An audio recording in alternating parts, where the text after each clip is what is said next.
In this video I want to show you how to clear your Windows protection history. So go to your C drive,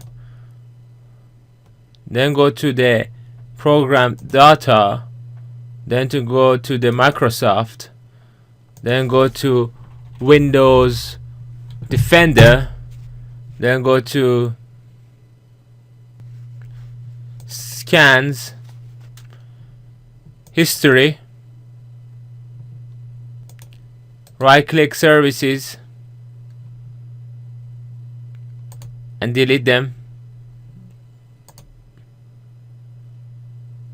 Then go to your virus and threat protection, then go to your manage settings, then click on this off, real-time protection and cloud delivery protection off, and then turn them back on. And then if you go back and you go on your protection history, it's all cleared. If this video was useful to you guys, please don't forget to subscribe.